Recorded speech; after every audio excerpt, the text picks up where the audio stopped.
All right, we are back right here on the Crash Report with the drummer of the greatest heavy metal band in the world, the best drummer in that band, as I like to say, Stix Zadinia. What's going on, man? Logan, how are you, bro? I'm really excited. I thought you were not going to introduce me as the best drummer in the band. I was a little concerned, but you totally pulled it off at the last second. Hey, well, of course, I tried to come prepared. Oh, and prepared you are. So you guys have a couple live streams coming up this month, December 5th, Saturday, December 5th. I think it's Gobble Fest, correct? Gobble Fest, yes, where goblins just not just for the holidays. I'm assuming that's Thanksgiving themed since it's the week following. Well, it's, here's the thing. We were going to do we were contemplating doing a Thanksgiving Day or a weekend show, and then we actually have shows that we're going to go do because we are one of the few bands out there working right now. Probably because I am up my agent's ass and I'm like, dude, go find us work. And they're killing it. Chris Visconti, shout out to Chris and Ken from English UTA. Thank you guys. But we were going to do that weekend, but we have shows. So then we push it to the weekend after. And we're like, you know what? People eat a lot at Christmas and people eat a lot at Thanksgiving. So why not call it Gobble Fest? Not the turkey gobble, but just like I'm gobbling all the food. Sure. It's just a holiday, vibe show. That's what we're doing.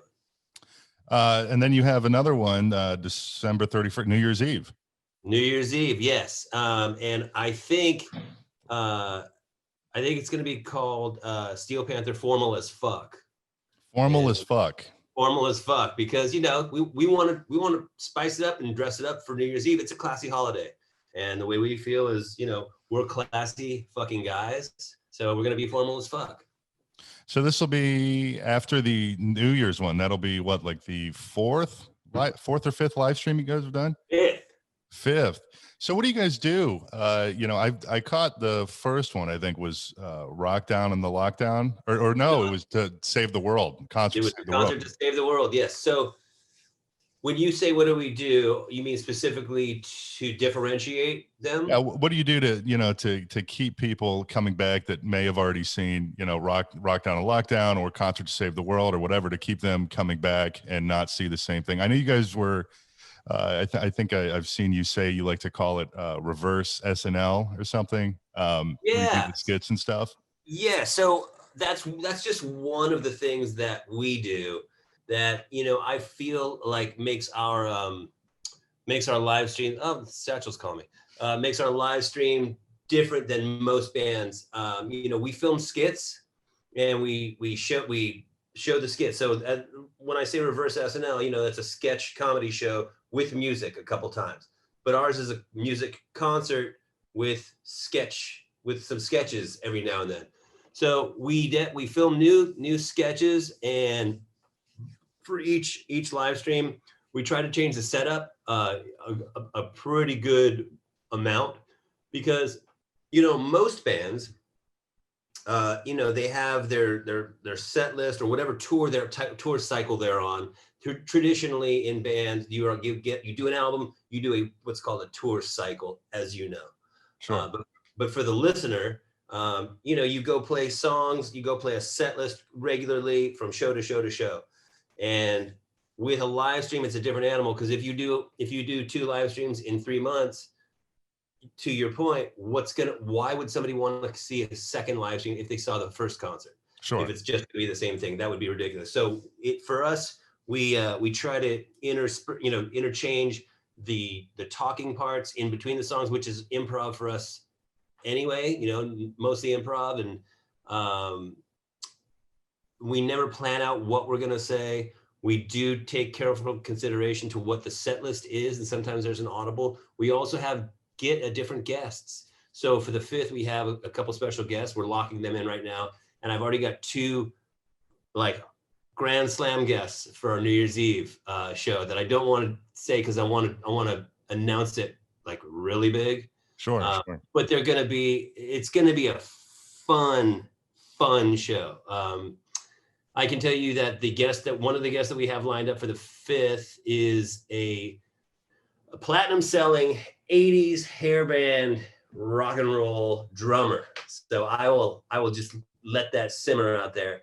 And well, due to past events, I'm going to go out on a limb and say it's probably not Tommy Lee. You are correct. It is not Tommy Lee. Due to past events, I think that Tommy Lee. I don't think Tommy Lee would ever jam with us. Just a gut feeling. I don't know. Yeah. It's look, he's doing whatever he's doing, and I say more power to him for whatever the fuck he's doing. But he's putting out hip hop records. You know what? He put something out recently, right? Or is he? Yeah. I think in August, I think he had a new record come out or something. Yeah, I haven't heard it. I haven't either. But I'll tell you what, not to venture too far off track here, but the new, obviously this is pre-recorded, but the new AC/DC record came out today, the day that we're recording this, November 13th. Have you heard it yet? I've only heard the snippets. I've heard the one song. What is it? Hard as a Rock. Shot in the Dark. Shot in the Dark. Hard. Interchange the words. Yeah. It sounds fucking amazing. And little side note, it sounds great. It makes me feel like I'm listening to Back in Black again. And that's what I want out of my AC/DC. I don't want AC/DC exploring new space sonically or songwriting wise. I go to AC/DC for a certain thing. I think like probably most people, you put on AC/DC, you want to hear Back in Black. You want to hear Hell's Bells. You want to hear For Those About to. So when I heard that track, I was like, this just takes me right back to it. And I thought it was fucking great. Producer Brendan O'Brien, who I have golfed with a few times, one of the nicest cats I've ever golfed with, and also obviously one of the most talented producers in music. He captured the essence of AC/DC, I think, in this record and did a crazy great job. Yeah, I listened to it only one time the whole way through this morning, but to me, this is their best album since I think probably The Razor's Edge. I thought that was a great album, but as far as like Ball Breaker and Stiff Upper Lip and shit like that, it's not really my thing. But this one I thought was very good. Yeah, I think a lot of it has to do with when we hear records, like when we hear records when we're 15 and 16 and 17 and 20, it affects you a certain way. And then when you get into your 20s, you get interested in other stuff and you hear music, it might affect you it may be as cool, but you're just in a different place. But then when a record like this comes out, it took me back to when I was young, like a kid. And I was like, fuck, they nailed it. It sounds great. Yeah, it really does. And it's good to see Brian Johnson back in the fold. Absolutely. Although, I will say, a lot of people disagree, but I thought Axl Rose actually did a pretty good job, all things considered, when he was filling in for him. I agree with you 1,000%. I think people just couldn't handle anyone else. I mean, look, Axl Rose is arguably one of the premier voices in rock, bar none, right? I agree. As far as a rock and roll singer, you're hard pressed to find someone. You won't find someone better, but you'll find someone different that you may like better. But as far as just raw ability and style and he's got the whole deal. So for him to fill in, those are huge shoes, but he made it his and he fucking crushed it. I mean, he did a great job. It was fucking awesome. And that was a big time for him with the band, with GNR reuniting and then also doing the AC/DC thing. I mean, oh my God, what a time to be alive for him. Kudos to him because he had a well-documented reputation of being late on stage and going off on the crowd. But everything that I've seen and heard about how he handled himself with all of the successes and all the things happening at once, I mean, to your point, that's a lot. And he's killing it at every stop. Absolutely. I mean, I seen them in Pittsburgh on the reunion tour and I think they came on like 15, 20 minutes early. So that was cool, That is cool, man. That's important, like especially to Steel Panther and a lot of bands that I know. when you go on late, barring a medical or a real serious personal, like, if you have a death in your family and it's right before a show and, and you need a minute to compose yourself, or there's a physical thing and you can't, that's one thing. But if you're just going on late because you weren't fucking paying attention or you just weren't in the mood or for other reasons, it's disrespectful to the fans who make it so we have the life that we have and we are able to do this. Well, when it's not a fucking pandemic. Right. Yeah. Well, back to Steel Panther. So not only so you have the live streams, but it looks like you guys are doing was it 3 live shows in Florida? 4. I seen Orlando, St. Pete, and Fort Myers. So we are doing, actually, remember when I mentioned that we were on the tip of the gig sphere? Yeah. We're doing 2 shows next week, Nashville, Chattanooga. We're doing Cedar Rapids and Kansas City the next week. We're doing 4 shows in Florida in December, and 2 live streams between now and the end of the year. So we, and we're going to be releasing a new, I don't want to say what it is, but we're going to be releasing a single, I think just after the live stream on the 5th. I think on the 7th, we're planning on dropping a song. And I think it's going to resonate with everybody. Well, I can't wait to hear it. I'm always in the mood for some new Panther. It's a redo of one of our songs, but we're reworking it to lyrically to where I think you're just going to listen to it go, yes, thank you, Steel Panther, for etching all of our feelings into stone because we all agree on this. It's going to be awesome. I'm excited to hear it. Now, these shows that you're doing, these are like live in at a venue, right? Not, I know you guys did previously some drive-in shows, but these are actually at like an actual concert venue. But socially distanced, of course. Socially distanced shows. People are, hopefully the public adheres to the rules. We are going to adhere to the rules, and we encourage people to adhere to the rules so we can keep doing these things, and hopefully more bands will get comfortable doing it. And I know we're heading into a second wave, but it's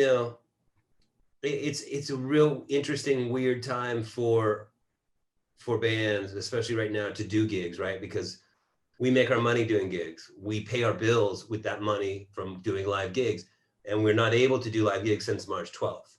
Yeah. So when we get criticized I've seen people on Twitter going, Steel Panther's killing people by doing shows, right? I've seen that line of thinking. Oh, of course. So 2 things I would say to that. 1, no one's forcing anyone to go to a show. So we're not saying if you don't go to our show and catch corona, we're going to kill you. That's not what we're saying by any means. It's totally voluntary. You can come if you want. You don't have to. Secondly, a lot of the people who are criticizing bands and artists and comedians who are actually going out there and doing their work in front of people that are gathering together, even though it might be socially distant, until that person criticizing wants to pay for the fucking mortgage or the rent or the health insurance or the groceries or the fucking gasoline they put in their car of the artist they're criticizing, they can fuck right off, because we're all trying to survive in this thing. And most musicians don't have a pile of cash that they're sitting on. They just don't. That we all, we're working, we work fucking hard, and we try to make money and earn, because we're not all sitting on, lottery tickets. This is our job. It's a job. It's a great job, but it's still like, you got to go work to earn in our line of business. Just like any job, you work, you earn. But if you're not allowed to do your job, then how do you expect to keep paying the mortgage that you committed to, and keep paying for the health insurance to cover for, you know what I'm saying? It's like, don't fucking criticize a dude for going out and working legally. If Absolutely, especially when you're following the regulations put in place. Yep. And it is, you know, I mean, being in the music industry myself, I mean, it is everybody is struggling, you know, unless you're all the way at the top. But you know, everybody's struggling, and if you're following the mandates and the requirements, you know, fuck everybody else, you know. That's, dude, you're gonna love our new song, I promise you. I Yeah, am very excited. it's true, man. You know, as long as you're not you know, breaking the rules that are set in place by the people who fucking make the rules, go get your money. If you're down to go earn it, if you're down to, then, you know, I mean, people can criticize because they can say whatever they want, but I can also say, fuck you, right in your ass. I agree. I do agree. Now, these, you know, speaking of these shows, what, you know, you guys did the drive-in shows. There's got to be, obviously, that was the first time anybody's really done anything like that. But, you know, the dynamic of playing a live, regular show that's not socially distanced, then going to play, you know, drive-ins, and then going back to playing, you know, regular shows, but now they're socially distanced. I mean, it's got to be a very interesting dynamic, especially for a band like Steel Panther, where you guys have, you know, it's more than just the music, it's the visual, and you know, it's a whole production. Yeah, it is very strange. You have you gauge your, it's a, you know, when you do a show, a normal show, there's a relationship and an exchange of energy with the crowd and the band and the whole thing, and it's you know, the synergy that happens is what it is. When you change one of those elements, like taking people out of a room and putting them in cars away from you, it changes the dynamic. So for us, it's like, it takes about 3 or 4 songs to get used to what you're doing, whatever the show is, whatever, reduced indoor, reduced outdoor, drive it, like, or a matinee. So where they go half capacity at 7 p.m. and then they disinfect the room and then you do another one at 9:30. It's like, we've done that too. So you just like, I guess it's like, you know, I don't know if you're a football fan, but the only analogy I can give you is it's fucking, you're calling audibles as far as how you present the show. It's a little bit different. And for us, because one of the main parts of our shows is bringing people on stage, Yeah. and girls get on stage and they show their tits and or whatever they do. And, you know, they dance and it's fun. It's intoxicating for the crowd and us for it to get into a frenzy. We can't do that now. So we're finding other ways to, you know, we were in Oklahoma City not too long ago, and the stage was big. People in the crowd were closer to each other than we were on stage. And so during a song called Girl from Oklahoma, we brought a girl up. We taped a 6-foot area around the girl that we did not cross into. and we sang to her. We sang to her from outside the line. No, and it was cool, man. It was like, it was a little bit of normalcy. It was different because we couldn't get up on her, but it made for other things to happen, you know, like when we sing, like because when we do that section of the show, a lot of times we just improv with songs, right? So Satchel will play a little guitar part and Satchel will sing to the girl, and then he'll go, okay, Michael, so you sing to the girl, and he'll write a new song right there on the spot. Then he goes, all right, Stix, go. And so my song was something like, you're really, really hot and I love your face. I want to do you right, but I'm going to give you your space. And so, like, you know, in reference to the damn, and I'm trying to get over the line. So like, it's a whole, it changes what we do, but it causes us to go places we don't normally go. Sure. And I'm sure that it, you know, kind of keeps things fresh, you know, keeps things fresh and keeps you guys on your feet, you know, trying new things. And absolutely. I mean, last time I saw you guys, I think it was like a year ago almost, in Cleveland. It was like, I guess probably your last tour before the pandemic. But yeah, I mean, I see you guys almost every time you come to the House of Blues in Cleveland. It's always a great show, and it's always a different show, you know. and the jokes are just so funny. You know, the onstage banter. I mean, that's what, you know, kind of sells me on the band. It's like a concert and a comedy show all in one. And you know, I think the most interesting thing is that, you know, a lot of bands, especially you know, the newer generation of bands, you know, you only know, you know, maybe the singer or, you know, whoever it is in the band. And in Steel Panther, you know, everybody. You know, everybody has their own, you know, their own thing. You know what I mean? It's not, you know, Michael Starr and everybody else. It's all four of you. I appreciate that you notice that's what happens in your mind, because I feel like we are all very identifiable, and you know, all of us do press and interviews. And even though I don't talk on stage, because geographically when the drummer talks it's just weird, and I already got two guys that talk a whole lot, Yeah. and I got Lexi Fox who throws stuff in. I feel like all of us have made our mark, you know, whether it's in the press or whatever, that, you know, it's like kind of like Kiss in a way. Like, you know, the Catman, you know, the Star Child, you know, the Demon, and you know, the Spaceman. You know what I mean? Like, they're these guys that inhabit the drums, you know.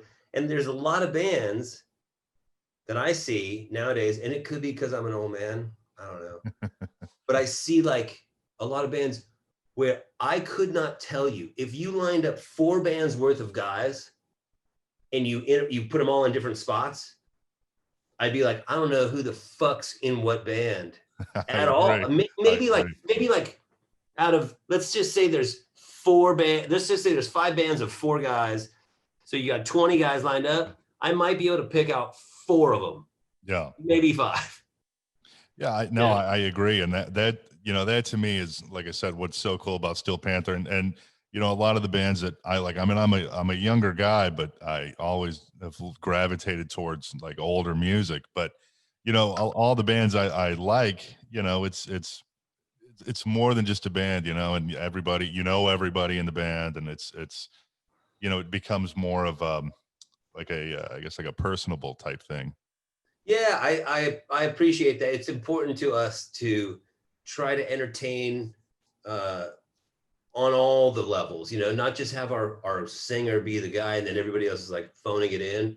We all come to entertain, and we all like, I love that people know who I am, who Stix is in the band, you know, especially when you have personalities like we have in our band, which we have big fucking egos and big personalities. Yeah.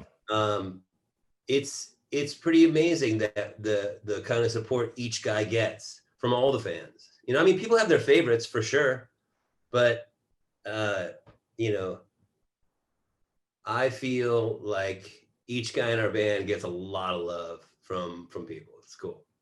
Yeah, no, I agree. And that's, you know, in the, since this pandemic started, you guys have been doing the what fucking day is it on Yeah. Facebook, you know, and it's cool to see, you know, all the different guys. And I think, you know, every now and then there's, you know, somebody else outside of Steel Panther that Right. shows up in the videos and stuff. And, you know, and I think it's cool that you guys are you know, managing to stay, I don't want to say relevant, but Yeah, that's a you good word. It's legit. I get it. you know, with the what fucking day is it, and then the live streams, and then I think you guys were doing some stuff like SPTV, you know, the YouTube channel or whatever. So you know, a lot of stuff going on, and you know, I haven't really seen any other bands do that. I mean, you know, now more and more the live streams are becoming a very common thing, but outside of that, you know, it's maybe like, oh, you know, here's a fucking t-shirt, you know, that you can go order Right. or something, you know what I mean? And it's, or a mask or whatever, but there's not actual content for the fans to consume. Yeah, I think that just the nature of our band allows us. We have, well, first of all, it because of each guy's fairly creative, and we are able to create a lot of different content. Whereas there's guys in bands, and this isn't a good thing or a bad thing, but they just are not that personality. Yeah. You know, there's a lot of players who play on stage and entertain, but outside playing the music, it just might not be their forte or their desire to be like, hey, check me out. I'm gonna act like a fucking clown for your entertainment, you know? Right. And all four of us are fucking hams. That's just the way that we're wired. Not saying it's a good thing, not saying it's a bad thing, but it's like, it helps in a pandemic because it enables us to put out content. And we also have a license to basically do whatever the fuck we want. I don't know how we got it, but we've like sort of been like, it's just accepted that Steel Panther, they're gonna try to entertain you almost at all costs. And people in the beginning, there was a lot of musicians like, fuck those guys. Fuck it. They don't take this shit seriously. You know, that kind of mentality. Like, Sure. Fuck you guys. And we were just like, cool story, bro. You do your thing. We're gonna fucking do ours. Like, we love to rock. We love metal. That's what we do. But we also like having a fucking fun time and laughing, and we like titties.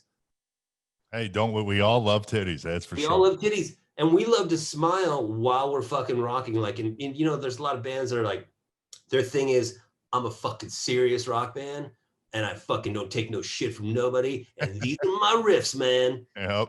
And there's a place for it. I get it, and I respect it. But by no means would I go, fuck you guys. Like, that's not.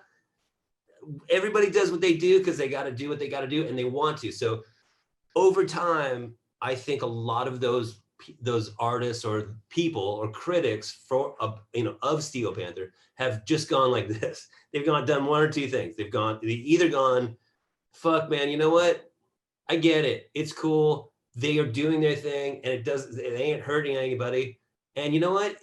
They're actually fucking good at what they do. Or there's the other people that are like, yeah, man, I still don't fucking get it, dude. And to me, I love when we can change people's mind, because then it seems like shit gets a little easier for them because they're not fighting it. But those people that are holding on to it, it's just like, dude, there's other shit to worry about.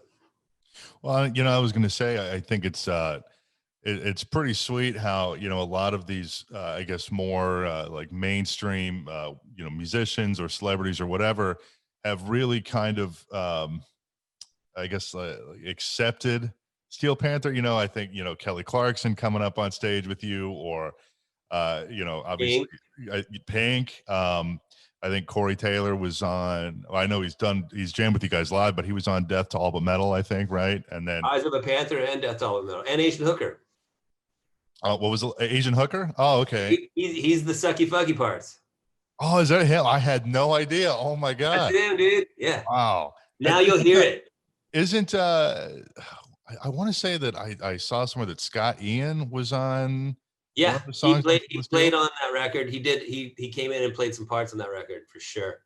Yeah. So, you know, it's just there's so many different people from you know, the rock and metal world to, you know, more mainstream pop artists and stuff like that have, you know, come on stage. And it's just very interesting to me that a band like Steel Panther can attract people like that, you know. And I'm sure, you know, maybe some of those people were like, oh, fuck Steel Panther in the beginning or whatever. And then they caught on to the joke, you know, not the joke, but they caught on and, you know, got good with it. I think, you know, out of the gate, Corey Taylor was amazing. And actually, we've become very good friends. And you guys toured with Stone Sour a couple years ago. We did tour with Stone Sour. And, you know, when this pandemic ends, I want to tour with Corey's solo band. We spoke yesterday, but we spoke a week ago on the 6th, maybe. And we were talking, you know, he's got his new record. And he and I were just going, dude, when we can, let's go do some fucking shows together. Because we know a couple guys in his band, his solo band, that I've known, like Zach Thrum, his guitar player. Mm-hmm. I've known for fucking 20 years. So it's like this old school vibe. And, you know, when Corey was recording, I can't remember what Slipknot record they were doing in LA. We were doing the Viper Room. This was like 2003 or 4 or something. He would come to the Viper Room, and the first song that he ever did with us was Nothing But a Good Time. He got up on stage and just jammed it with us, and he killed it. And right out of the gate, he loved our band, and he had such a good time, and we've been able to, you know, have a friendship, and it's that's one of the coolest things, and that's one of the things I miss most about touring, and especially festivals, is seeing my peers and my friends in other bands, because I like that fraternity that we're in. You know, there's something about seeing my buddies in other bands that I haven't seen all year, and just going, hey dude, and we all do the same thing. We all get in a bus and we go, and you entertain, and then you hit the reset button, you do it the next day. We all do the same thing at different levels, but it's all like there's a bond with other touring musicians. Sure. And I can, you know, imagine, I know when, you know, when I'm booking tours or whatever, and the bands know each other, you know, they get all, you know, excited because it makes things, you know, more comfortable on the road. They're having a good time every day. But, you know, I've seen you guys at a couple of festivals, and I've always thought that Steel Panther is such a great band for festivals, because no matter like where you are in the lineup, whether you're, you know, playing after, you know, I don't know, a fucking really heavy band, or you're playing, you know, whatever, it's just, it's always good. It always, you know, breaks up the mood, and just lightens things up, and everybody's just, you know, fucking partying and drinking for, you know, 45 minutes or whatever, and everybody's just having a great time. Yeah, I think you know, especially, you know, we do big festivals in Europe, and you know, Wacken, Download, and we go pretty high on the bill. We've gotten ourselves to a really nice place, you know, status wise in the festival, you know, hierarchy.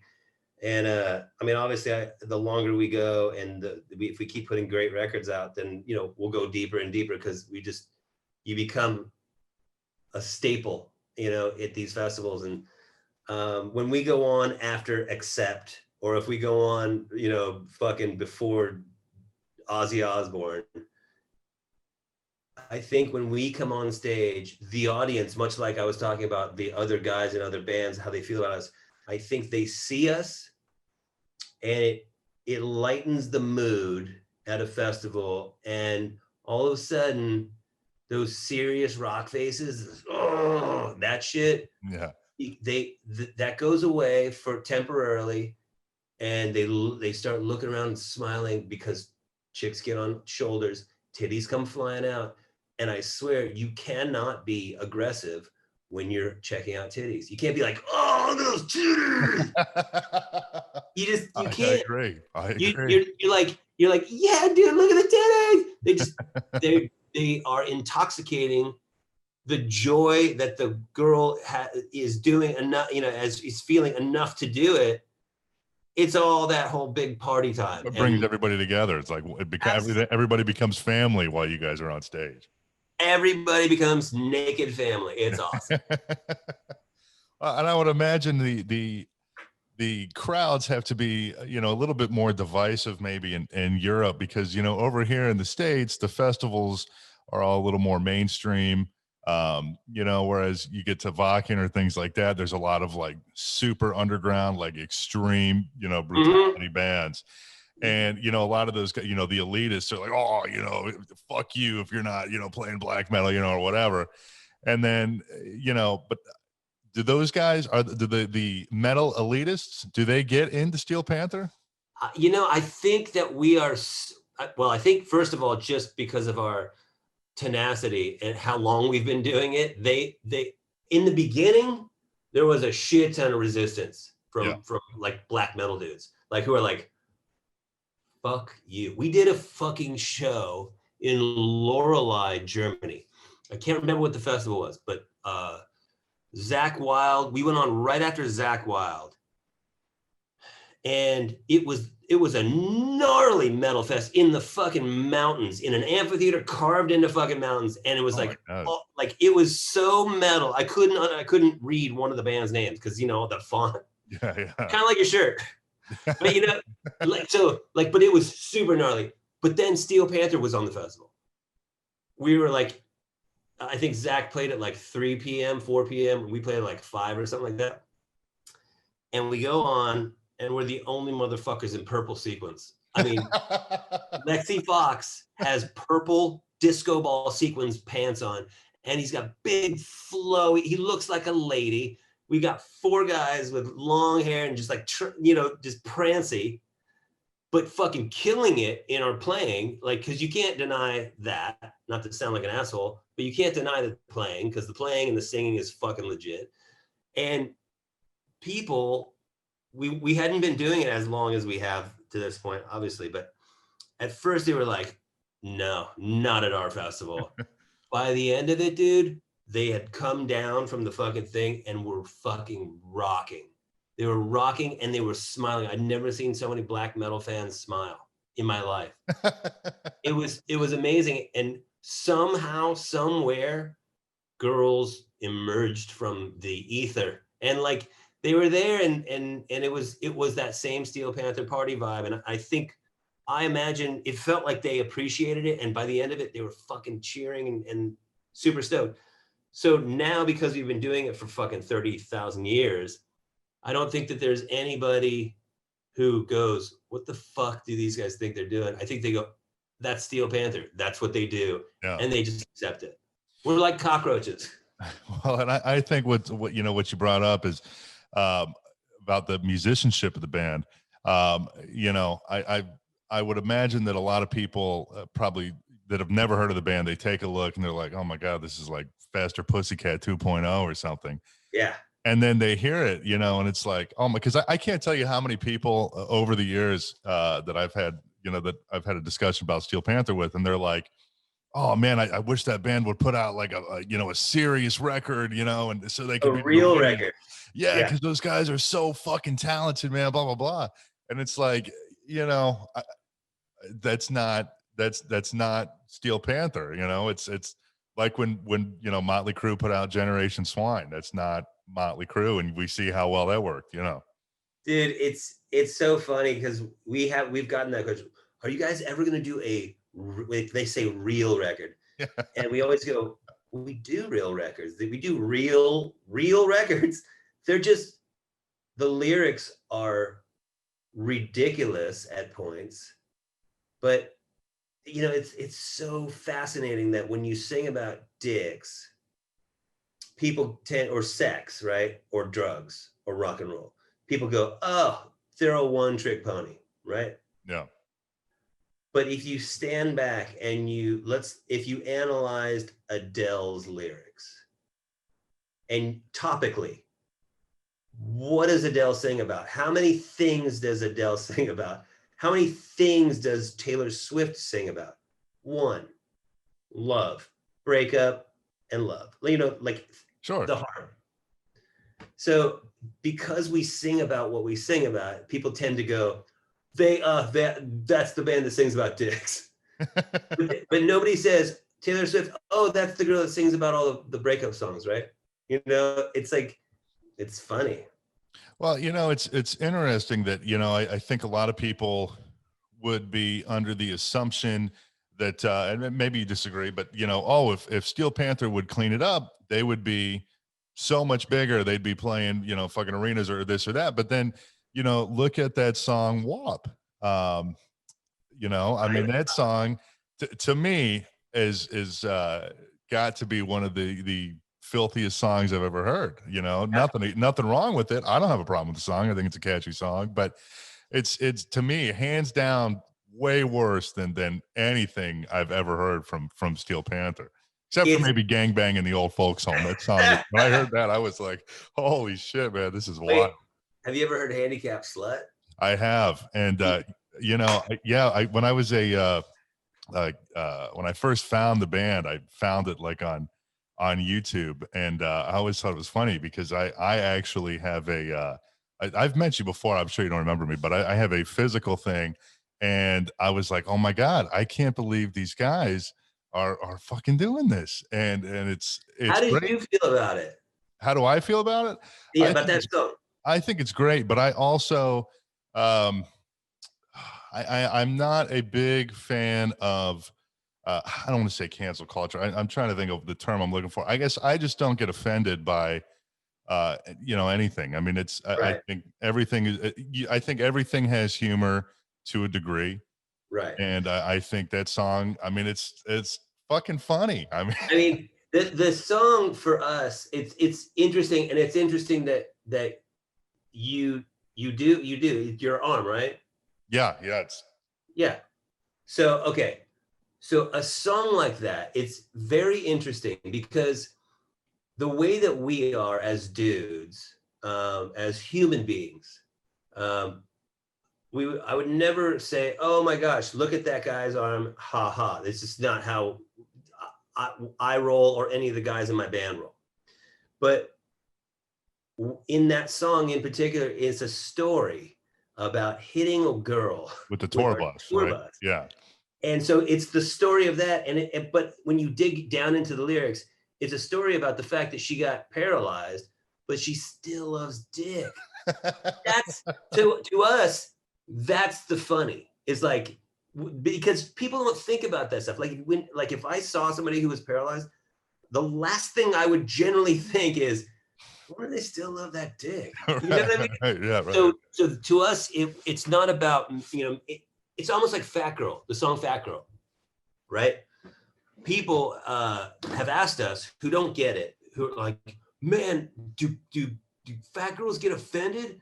And I'm like, it's the opposite. I've been to so many of your shows, and I can tell you firsthand that I've seen many a big girl on a Steel Panther stage. They fucking love it. It's like, because we're not saying she's fat, ha ha.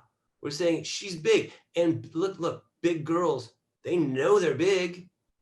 And the ones who come to our show who request that song, or they're singing it at the top of their lungs, fucking, they love it because they've owned their self-image, they've owned how they feel about themselves, and they're celebrating it. And for somebody, it's really weird for somebody to go, you can't say that because you're fat shaming. No, we're not.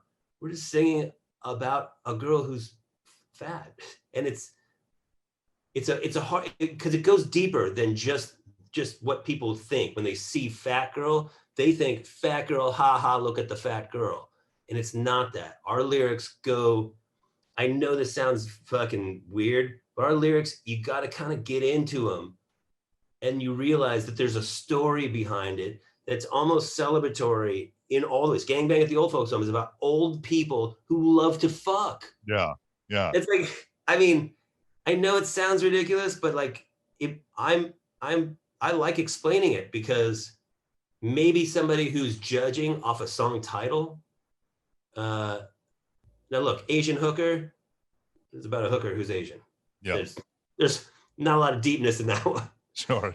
But you know what I'm saying? But it's fun for us. We take a lot of pride in the lyrics, even though they seem like fucking 12-year-olds may have written them at points.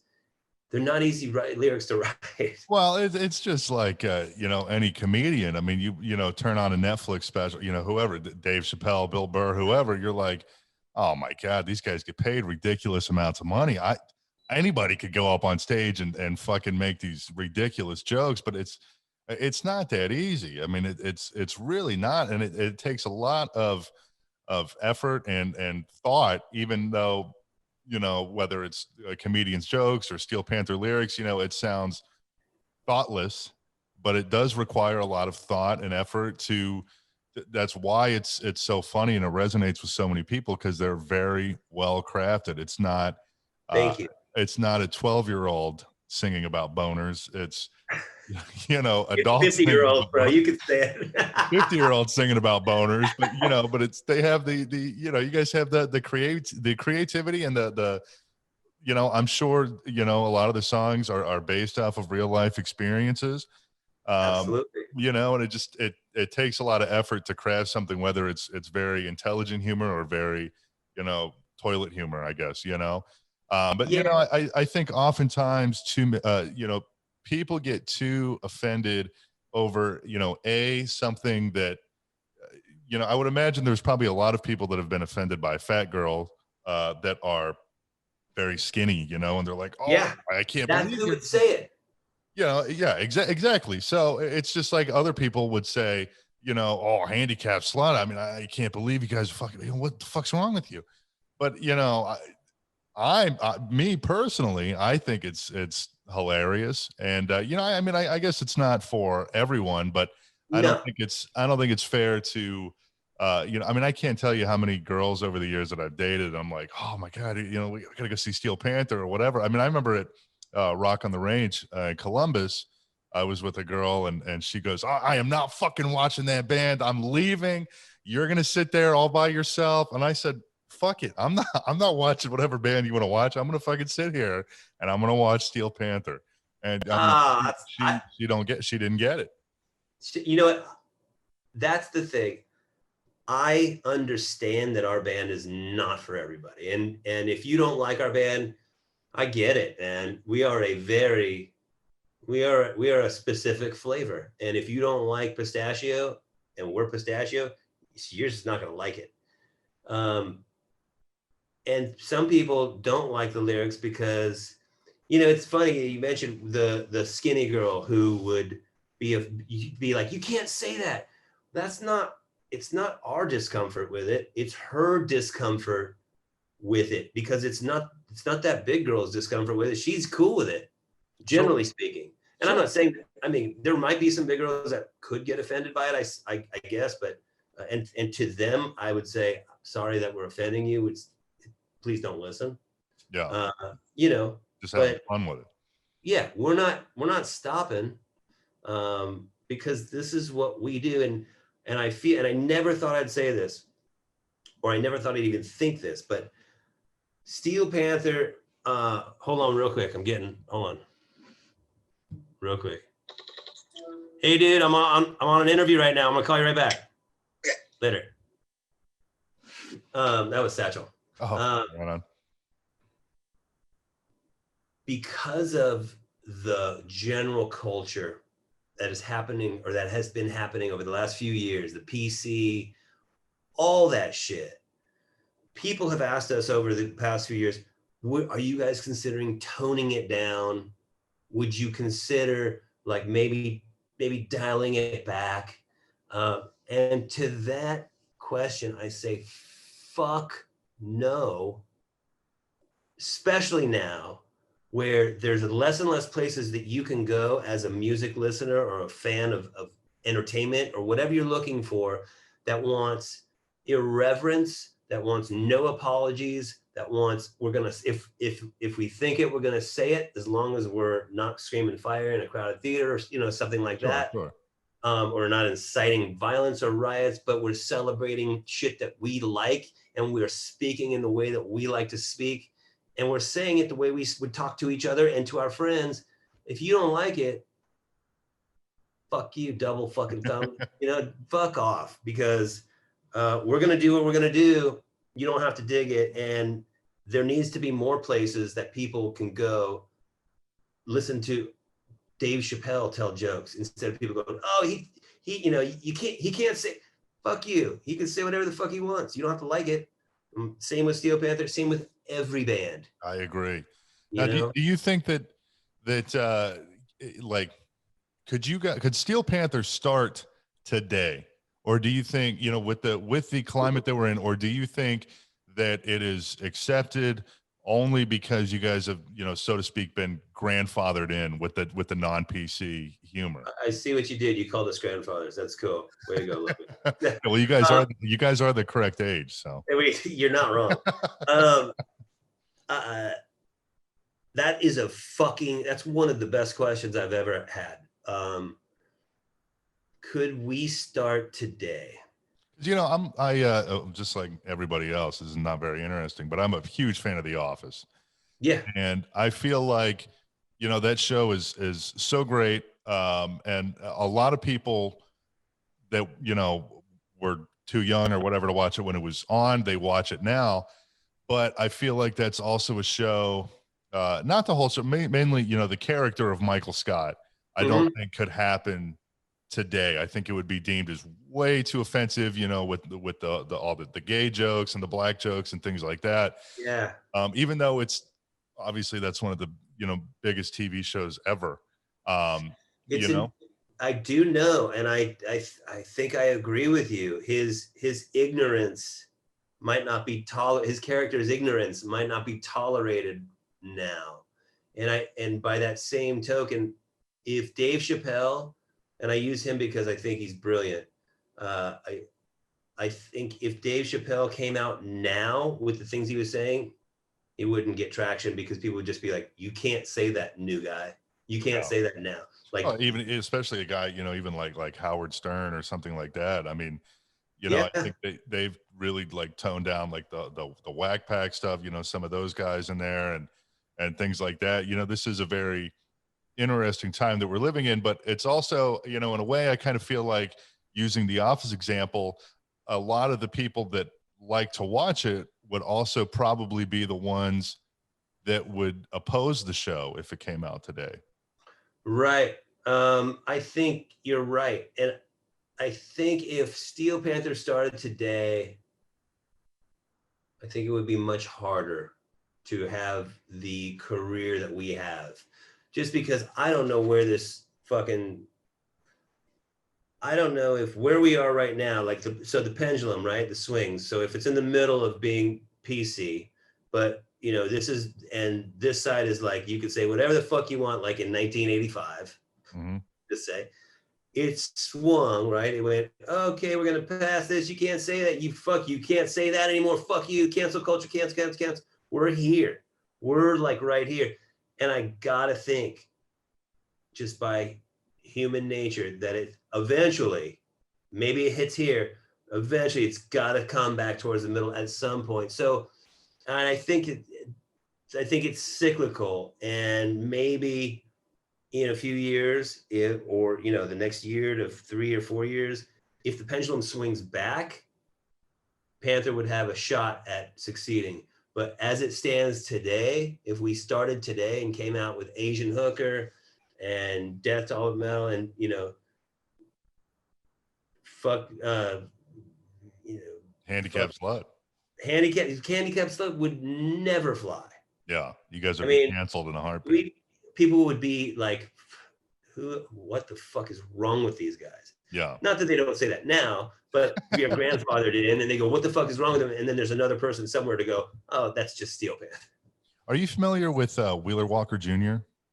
I am very familiar with Wheeler Walker Jr. He actually covered one of our songs. Which song? Steel Panther, Fuck My Girlfriend. Oh, that was a cover? I thought that was just something he had put together. Satchel wrote that. For him, or did you have you guys actually played that before? We never played it. Somehow he got a copy of it. We never released it. And there's a version out in one of our hard drives with Corey Taylor singing it. Oh my God. You guys ever going to release that? We should. Yeah. We fucking should. You know what? I need to talk to Satchel about that. We should. Corey Taylor singing Steel Panther, Fuck My Girlfriend. It's amazing. It sounds like the fucking Eagles, like the original version. Wheeler Walker did a version of it. The end product, the end result of it, I heard and I was like, it's cool. And it was nice of him to want to do. But when you hear our version of it, especially with Corey on it, you'll be like, it sounds like the fucking Eagles. Well, you guys you guys have to release that. That would be great. I just, as far as like lyrical content, to me, he's the, one of the only other ones with, similar stuff. I mean, obviously he's country, but he's the country version of us. Yes. Yeah. Yeah. So, but he's kind of went away the past couple, he had like an issue with some viral video, the kid that was with the MAGA hat that was like mocking the Indian guy or whatever. So he tweeted like, if you go punch this kid in the face, I'll send you a free vinyl or something. And, a few months after that, he kind of went away. But, when he was around on the last album cycle, I seen so many people say, oh my God, there's got to be a Steel Panther and Wheeler Walker tour. Is that something you guys have ever considered? I would, look, we would tour with anybody that we felt would add value to, the night. And because we did a buy-on, so for your viewers who aren't familiar with a buy-on tour, what that is a band who's headlining might get, asked by another band's manager or agent, can we buy onto your tour? And what that means is they want to pay to be on your tour. Yeah. It helps them get in front of people and exposed. We took a buy on once on a UK tour, and I won't mention the band. And it was fucking horrible because our fans were subjected to this band and they were not cool. They weren't cool. It didn't add to the night. And in fact, I think it probably made people go, well, I don't want to go see, if we came around again, they're really like less likely to go. Yeah. So, I think it's a fine line, not to interrupt. I think it's a fine line though with buy-on bands because, all too often, some of these buy-on bands, they don't really have any. It's almost like it was just kind of thrown together, but somebody, whether it's somebody in the band or their parents or somebody in that camp, just has a ton of money, and it's like, all right, I'm going to help you live your dream. right. Like the band that. I think there was a band called, I forget what they were called, but they bought on to the final Motley Crue tour, I think. And then they ended up like suing them for like over $1 million or something. Why? Because if I recall, I think Motley was forcing the band to play to start before doors opened or something. So they were really dicking them around. But also, I think the buy-on bands, I get what they're trying to do. They're like, oh, if I go buy onto this, UK tour with Steel Panther, I'm going to get to play to, however, so many more people than I could play on my own. Sure. But, a lot of times, and I don't know that if you guys do this, but, a lot of times you have to do price matching and all that kind of stuff. Yep. And it's hard for the band, especially on a huge scale, like that Crue tour, for example. It was Motley Crue, Alice Cooper, and this fucking buy-on band. Nobody gives a shit about the buy-on band. They're there to see the Crue and Alice Cooper. And then, they have to charge, $40, $50 or whatever it was for a t-shirt. And nobody in their right mind is going to pay $40 or $50 for a fucking shirt of a band that they just saw play for 10 minutes that they've never heard of. You know what I mean? So I'm not I'm not a big proponent of buy-ons. No, look, I would do a buy-on. I would do a buy-on if we had super deep pockets and I could say to Iron Maiden, hey, can we buy onto your, well, maybe I would, maybe not at this point in my career. But if a band came to us and said, can we buy on? I would listen to the band. I wouldn't answer. If the band was good, I'd be like, fuck yeah, that's cool. Because I know that because the fan experience is important. The overall fan experience for that night. If you subject a fan to a shitty opening band, it just sets them up to be in a bad mood before you even hit the stage. And then they associate those bad moods with you. And I don't want to do that. I'd rather not have the money from a buy-on band and have a killer package. Yeah. Yeah, that's cool. The one thing I do like about you guys is you guys always seem to bring out, I think you could probably go the obvious route of bringing, I don't know, Bullet Boys or, somebody like that.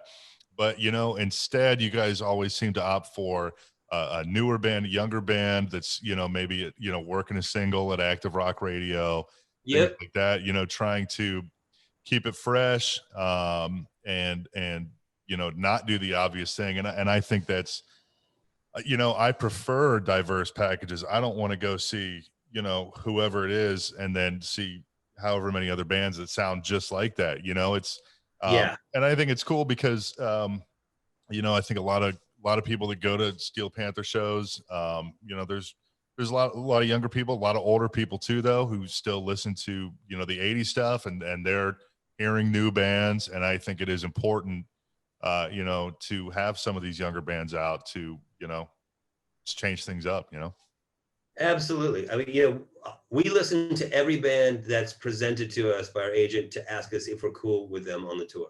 Some bands like Crowbot, for instance, I actually told our agent, I want to take Crowbot, make it happen. So they, we got to take Crowbot when we got Future Villains. true villains. There's too many villains, dude. Yeah. I guess my point is there are a lot of young bands that are hungry and really fucking good, you know, that add to the night. And whether they, you know, it's cool if they help sell tickets, that's great. But like, we're gonna go do some fucking shows with Blackstone Cherry in Florida. That package, Blackstone Cherry, Steel Panther, everybody could suck our dicks, because that show is gonna be, it's gonna be a fucking, just, people are gonna get pummeled. Are these the December dates? And yeah. Oh, okay. I did not know that was with Blackstone Cherry. Yeah. Oh, did I just blow something? I don't know. Maybe I did. I don't know. Well, I guess it's out now. But no, this isn't going to air till December 1st anyway. So can we make sure that I'm cool on that? Yeah, for sure. Okay. Thank you. You're also taking, you're doing Australia with Seven Dust in February, right? And that was supposed to happen this year, right? It was supposed to happen in I think June, or even earlier. I can't remember. April maybe. Right now it's February with Seven Dust, who their new record I fucking love. Yeah, it is a great record. It's a killer record. I texted Clint, the guitar player, and I go, dude, you write such good fucking songs. It's so cool to hear. I mean, they're such a fucking good band. I'm hoping we can do the shows, but we're not headed in the right direction right now. So I agree, especially you know, I mean, who knows how long these travel restrictions are going to be around. It's going to be brutal. So we may be rescheduling it till later in 21, but I don't know, man. The whole fucking thing is, the whole pandemic, it fucked it all up. We'll get through it, but yeah, we'll all get through. Everything always seems to work itself out in the end. Yeah. A couple quick things before we wrap it up. I know there's been talk going around. I don't know if you can say anything or not, but about Steel Panther working on like a TV show or a movie of some sort or something like that. Yeah, I can't tell you a lot. I can just tell you that we are hyper focused on the latter, doing a movie. There's been a lot of progress in getting it done. There's a treatment, there's a story, there's actors attached to it. So it's like, it's pretty exciting. That will change the game for Steel Panther. I think that's the thing that's going to change the game, because a record, like, look, dude, Seven Dust just released a fucking epic record. But I just don't know if records are enough to change trajectories anymore. Sure. I just don't, man. I don't know. But in our case, if we do the kind of movie that I feel in my nuts and guts that we can do, on the level of like a Bill and Ted quality, you know, funny wise, entertainment wise, with enough people attached to it that people want to come see it, I think it's gonna fucking be a grand slam. That's where my head's at. Is there at least a proposed like time frame for something like this? Not right now. I would be remiss to say if I did put a time frame. I can just tell you that I am being super duper proactive about it. We're not just waiting around. Well, I'm going after this shit. Oh well, hopefully it comes sooner than later, because I for one would love to see something like that. And I also, speaking of Bill and Ted, cool? Oh, real quick, wouldn't it be cool to fucking go on Netflix and fucking see Steel Panther the movie? Oh, that'd be amazing. That would be awesome, you know, and they have stuff like that, you know, on there, you know, so lots of different projects with you know, various artists. But, you know, going back to Bill and Ted, I thought the new one was fantastic, by the way. I haven't seen it. I haven't seen it yet. No, I have not seen it. I can't wait to go see it. I follow Alex Winter on Twitter, and I see a lot of stuff posted. Fans post stuff to him about the feature, and I really want to see it. I can't wait. I think it's great if you're a fan of Bill and Ted. I think if you went into it, obviously you know what it is, but I think if you went into it not knowing who Bill and Ted was, you'd be like, oh my God, this has got to be the worst fucking thing I've ever seen in my life. Yeah, you gotta. It's like it would be like watching, kind of like John Wick 3, going, what? Exactly. But when you know the story, you're like, this is so bitch.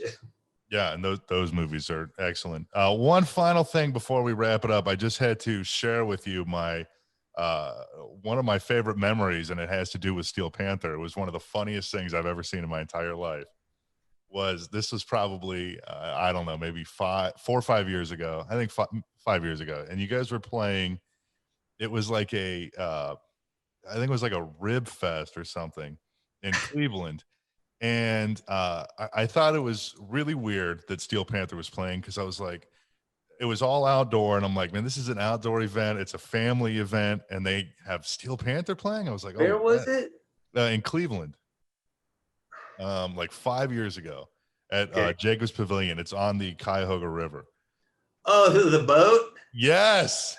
Oh my God, that was one of the for most people probably don't know. So you guys are playing, the stage is on the river, and Steel Panther is playing, and and I think the boat, it was like a ferry or something that you could pay, however much money to basically just take a little trip down the river. That was a big, I thought that was a cargo boat. Maybe it was. I think it was a cargo ship. But it was, I think there was a lot of people on it. And if you're sitting watching the band play, the river is behind the stage, and you can see the river from behind the stage, and the boat's coming down.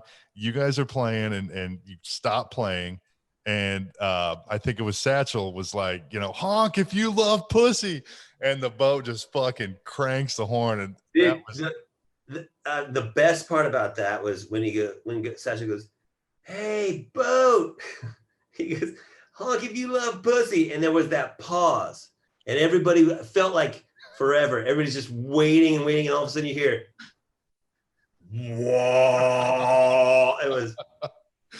It was awesome. Yeah, that was. Do you know that there's footage of that from the crowd online somewhere? But there's also footage from the captain. He shot it from in the thing and posted it. Really? Yeah. I don't know where it is. I mean, I've seen it. I know it's out there. So you have both views. I can't. I can't even begin to say how funny that was. I mean, that was. Oh my God, that was gold. That was a moment that if you could only know how it felt if you were there. You can, because we're describing it, and people are probably going, "Cool, a boat honk when you say this," but the whole vibe of it, it was just like when he honked, everybody just went, "Fuck yes!" It was awesome. That was awesome. Well, Stix, I appreciate it. Steel Panther has 2 live streams coming up, Saturday, December 5th and December 31st, New Year's Eve. And I believe you can get tickets for those and the Florida shows and all that at steelpantherrocks.com, right? Tickets for the live shows and the live streams, correct? Yes, sir. Yeah, and to be clear, these are not the same live streams. They are totally different. It's not, it's not a repeat of something that's already happened. So, yep. And how much are tickets for that? Do you know? $15. $15. Great way to have some fun with Steel Panther. Stix, thanks so much, my man. I appreciate it. My pleasure, dude. Thank you. That was really fun. I like the talk. Yes, I agree, man. Thank you. We will be right back on the Crash Report. Hang on. We'll see you next time on the Crash Report. While you wait, make sure to like and subscribe to the show, damn it. Thanks for listening.